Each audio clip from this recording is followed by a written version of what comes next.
brisket.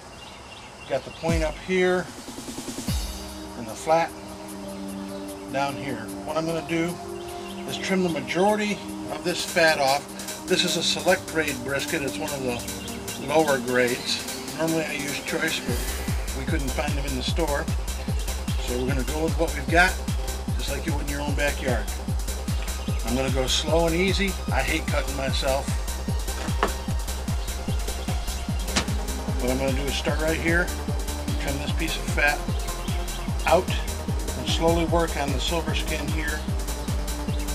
It does not allow the penetration of smoke or flavor, so if we take that off, we'll get a little bit of better tasting meat. I'm going to make slow cuts, easy, just like you would at home. No need to rush. You can see I'm peeling off just fat right now. Just working my way under it, taking it off in sections. Doing my best not to catch a lot of meat on the fat. Why waste it? We paid for it. Just easy cuts. See how easy it cuts off with a nice sharp knife? Working our way in. You can see the difference in the grain of the meat right here. I can show you the grain of the flat, the grain of the point, and notice how much more fat is marbled into the point meat. I think that's the best tasting. I'm going to keep cutting away. Just working my way in, digging in, trying to get a lot of the fat out between the two cuts of meat.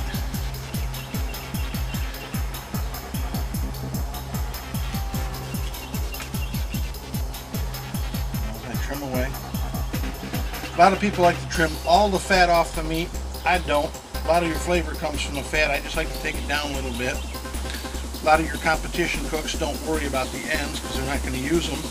But this is a family eating brisket, so we're going to do it like we would for ourselves.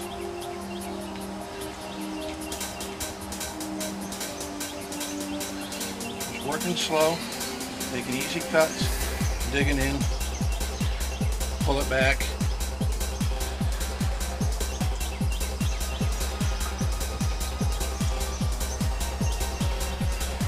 Trim through here.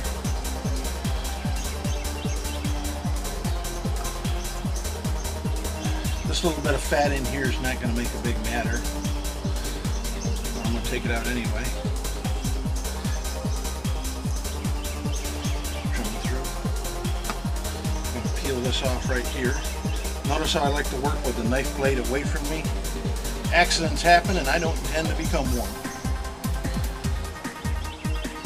Got a little bit of the meat on there. It's alright, won't hurt anything. But as I'm working, trying to peel some of this silver skin off, you can see I'm getting a little bit of meat. It's going to look a little rough when I'm done trimming it, but when we're done cooking it'll look smooth and nice. See the grain of the meat, nice big long grain this way, going this way, where the point cut here goes this way.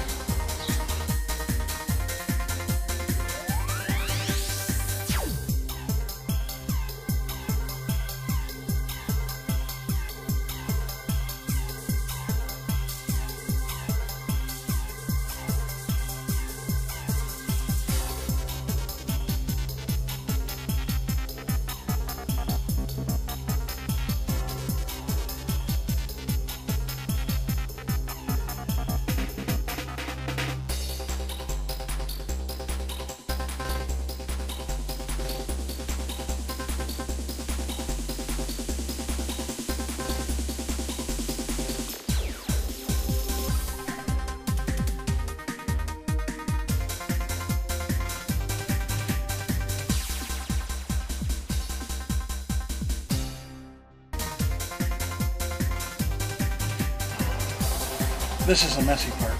This is what we're going to do wet hand, dry hand. I'm going to keep one hand dry, one hand wet. I've got some mustard, just plain mustard here, which I'm just going to coat on and rub in. The mustard adds a little flavor. It holds our spices on.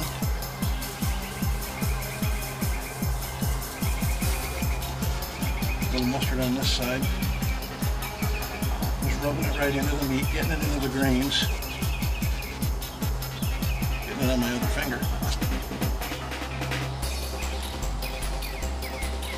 I'm using a rub. A rub is just a seasoning mix we've already done. It's a mixture of salt, sugar, brown sugar, cayenne pepper, cumin, some other spices.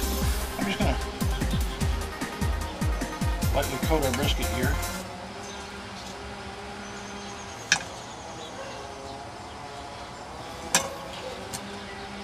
Taking a little break here, I want to turn around and check my pit temperature.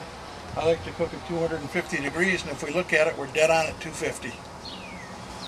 See a little bit of mist right here, and just scrape it out. Save what we can. Again, we're going to throw it on. Again to the fire, my personal choice. What I'm going to do, take some of these fat pieces we had trimmed off. A nice handful of them here. I'm just going to throw them on.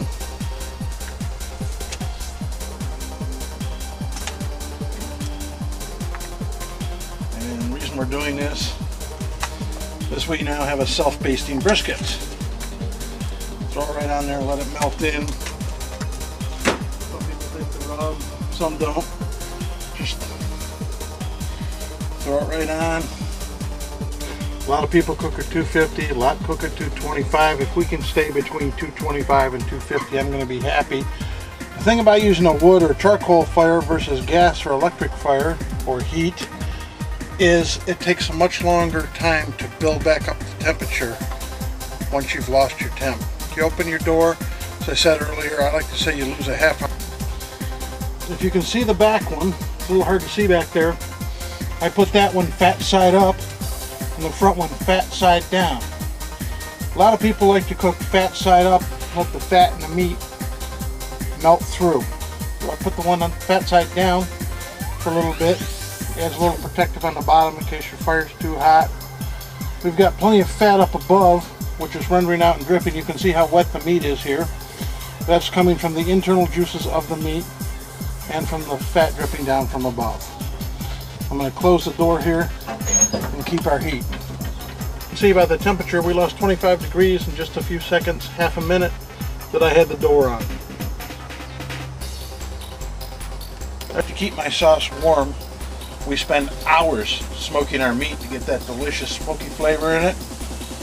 What I do is I put my sauce in the smoker for an hour or two, let it heat up so it'll spread nice on the meat, really give us a nice glaze, and it picks up that wonderful smoked flavor we've been putting in our meat.